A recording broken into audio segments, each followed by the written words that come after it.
اقدر الاحتمال. قال وارجع وين رايح؟ قلت مدري، نار في صدري سريعة الاشتعال. وقت ما نمشي مغبي ضيق صدري، ناظرت عين الحقيقة والخيال.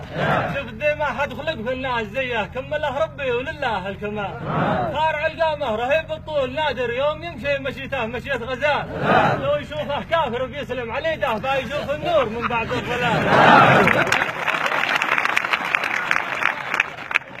الخرعوب ناظر في جماله واتجه نحوي ويمشي بامتهان.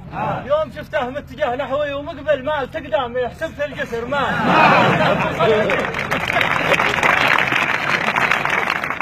يوم شفته متجه نحوي ومقبل مال تقدام يحسب في الجسر مال. ثم وصل عندي ومد يده يسلم مرتبش فكري ومديت الشمال.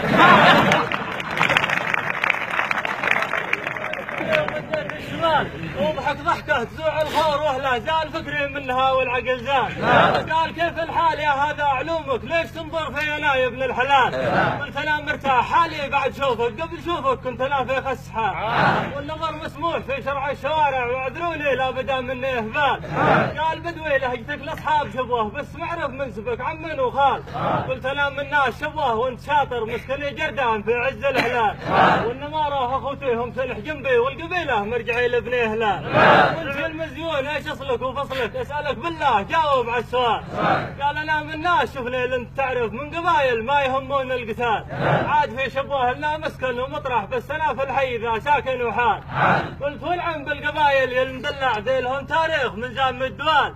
حربهم حتى البريطاني جرعها ليل تتشرد مع رؤوس الجبال. قال لي هوان ربعك يا الهلالي، ضيف الاعلام ما خلوه مجال. ليله الحوثي دخل واحتل شبوه، وعتقال ودعسها الاحتلال. قلت له والله ما كانه دخلها، بس باعها خس الرجال. مشكلة ذي باع شبوه ابن شبوه ابن شبوه ذي عروقه في الشمال. وعاد مهما صار في بقعة عوافي، شمتنا تشرق وشمتها للزوال. قال حرر رضنا واقسم بربي ما يدوم الظلم يا زين الخصال. شبوه التاريخ لا يمكن تسلم دونها الحامي وطعان النصال. دونها قوم العوالق والهلالي، ذي لهم تاريخ من ماضي الليال. وعاد بالحارث خلال الراس تسقم مصعبين العز في وقت النزال. واهل سعد الظالمه هم واهل حمير، واهل نعمان البواسل في النضال. وبالعبيد العز ذي من زام الاول يحضرون الشف للكيال كاف. ومرقع الى قدح لق يحرج خصومه، والقراميشه الخولان الطيار. له قبايل ما تخاف الموت الاحمر، لو يدف الموت قالوا له تعال.